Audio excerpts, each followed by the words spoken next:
Oh, this episode's sick. Anyone else ever wonder what these statues actually are? They have monkey vibes, kinda, but they also have this samurai hat looking thing. The very first shot of this episode is the messenger hawk announcing Zhao's promotion, even before an establishing shot. Ever notice that? No, you didn't, you liar. Ah, the Yu Yan. Pretty cool idea for an antagonistic force, but I do have some problems with the hype behind them. The Yu Yan can pin a fly to a tree from 100 yards away without killing it. Yeah, we'll see about that. Jesus Christ, I didn't think anyone would be able to give Zhao a run for his money in the mutton chops department, but Colonel Shinu's running him up a tree. There's a throwaway line in a Season 3 episode that lets us know the Fire Nation military uses a color-coded ribbon system with their messages. A black ribbon message. This is so exciting. Looks like Zhao's promotion is a red ribbon, while wee woo, the Avatar isn't fucking dead is a black ribbon.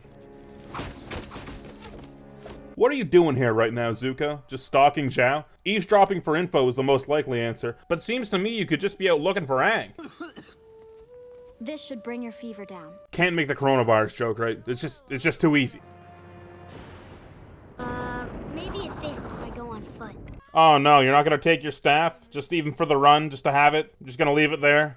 Oh, well, at least he can't lose it mid-fight. Hey, check it out, a badger mole statue. Also in this shot, you can see Aang way in the background jumping down the cliff face before he runs towards the camera. The hunt for the Avatar has been given prime importance. Excellent. I take the part. Okay, so from what I can gather, purely visually, Pai Sho is a Chinese checkers / chess type game, but there's also a pot like in poker. I looked it up and there's some rules made for the game online. Who wants in on the first Overanalyzing Avatar Pai Sho tournament? OAPST for short. We might need to workshop the name a little. It's here that the Avatar can create tornadoes and run faster than the wind. Pretty amazing. Ah, that's just a bunch of Fire Lord propaganda. There's no way that's true. This shot pays direct homage to the classic Roadrunner cartoons. Pretty cool. Oh no, they're gonna make me do it. It's not even an effect on my voice, it actually just comes out that way. Don't make me do it. Normal cat!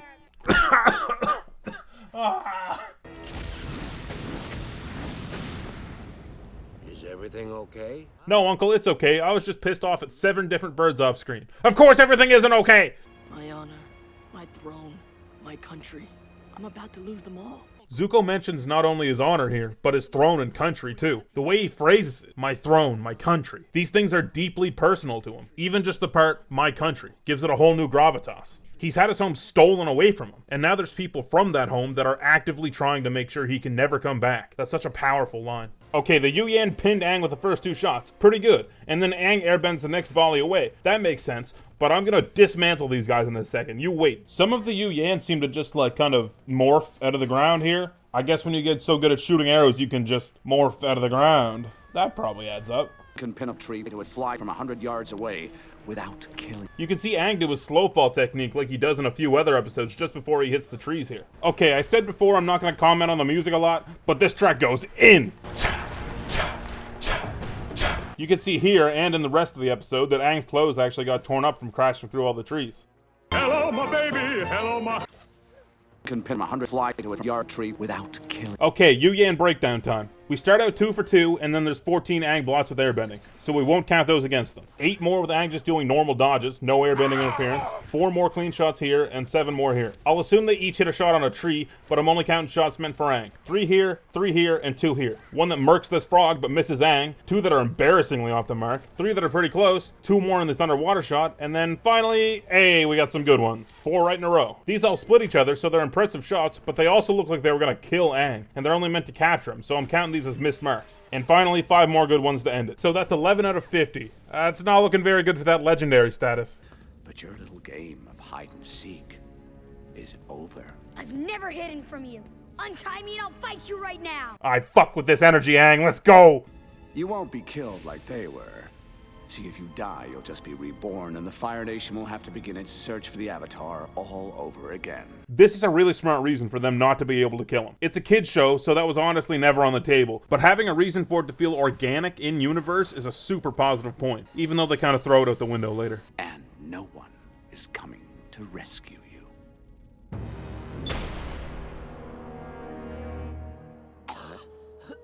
He's right. The next stop on Jean's military career was to Colonel Shinu's stronghold in the mountains. Good for you, buddy. I'm glad you're doing well. We are the sons and daughters of fire.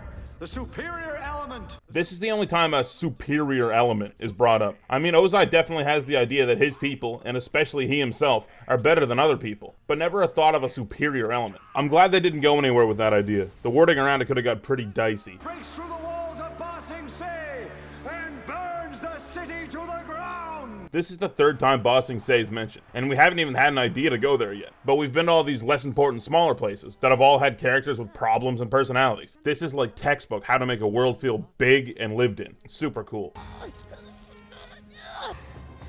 What I'd give to be a metal bender. In this shot, there's an alarm horn mounted on the wall that the guard reaches for, but in the shot prior, there's no such horn. That's two things you're not gonna beat me on, Avatar: moon and alarm horn continuity. Okay, Zuko just ran through a canal filled with water. Sure. But you're telling me that he found a bucket and he was like, I'm gonna fill this bucket with water and carry it around with me on my prison break mission. I don't think so. In this shot, you can see Momo put the tiara on Katara's head, which is like, of course you can. That's what he brought back this time. But I shit you not, I've watched this show like 200 times and I only noticed it on like my last viewing. Alright, I've got to bring up this video that I saw once. It was titled something like, Actual Chinese Broadswordsman Reacts to the Blue Spirit.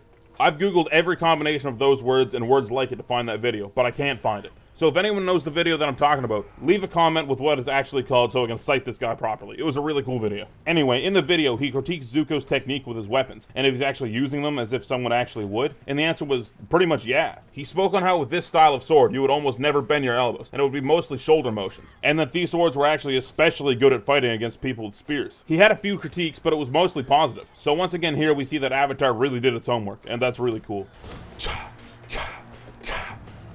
Oh, and there goes Aang's makeshift staff. Aang goes up to fight this mustachioed guard here, but when Zuko intervenes, he's not as mustachioed as once thought.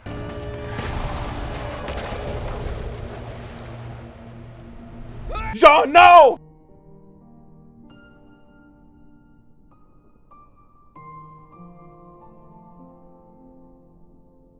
This is so creative, man, and it like just borders on the realm of believable and cartoonish. I don't really know what side it falls on, though. The Avatar must be captured alive. This right here is my favorite moment in Book 1. The Avatar Roku ending might be the best in my opinion, but this is my favorite. This is an awesome moment. If you haven't put together yet that this is Zuko, and upon first viewing, there's no concrete way to tell, so many questions go through your head. Once again, who the fuck is this guy? He seemed to be on our side, but now he's got a blade to Aang's throat. Is he worse than the Fire Nation? Not even they wanted to kill him. Is it a bluff? If it is, that's pretty smart. And I don't want a smart guy to have a blade to my throat. And Zhao takes it so seriously. Open the gate. Admiral. He immediately relents, but has another plan in mind. This whole sequence is fucking sweet.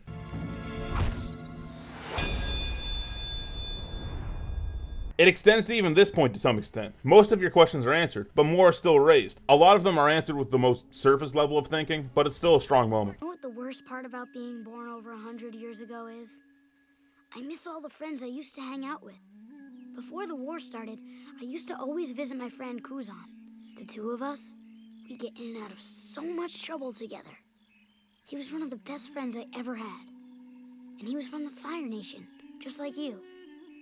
If we knew each other back then, do you think we could have been friends too? I was gonna do a joke here, but I don't think I can. This is a genuine moment. Aang's woken up to a new and hostile world. People hate him for just being him. This is Aang desperately trying to see some humanity in his pursuers. Wait, whoa, that's Zuko's smaller boat. I thought that got destroyed. Okay, I'm pretty sure we definitely never see it again now. The Ruby Monkey Idol! I told you! You didn't believe me! Hey look, it's Zuko literally turning away from the Fire Nation. Is that what the kids call foreshadowing? This is my favorite episode in Book 1. Right after we get to see our two boys' backstories, they're working together. And hey, they make a pretty good team. What a genius move to have them work together right after we saw all that. And hey, the action really steps it up in this episode too. The Yuan chasing Aang was an interesting new angle to a fight, and the escape sequence is just non-stop problem solving on the fly. Katara and Sokka being benched wasn't a big deal to me since we got a whole new interesting dynamic between Aang and the guy behind the mask, whoever the hell that guy is. And it ends on a somber note. Both of them are sad and a little confused with the hand they've been dealt in life. This is the first episode to really end on that tone since the Southern Air Temple, which is also one of my favorites. Maybe I'm just a sad dude.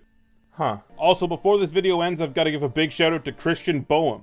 I tried to say it right, man. Anyway, he made that slick new intro you saw at the start. His website's in the description, so go down there, click it, check him out, and if you need any graphic designing done, you hit him up. Thanks for your hard work, buddy, and we'll see you next time.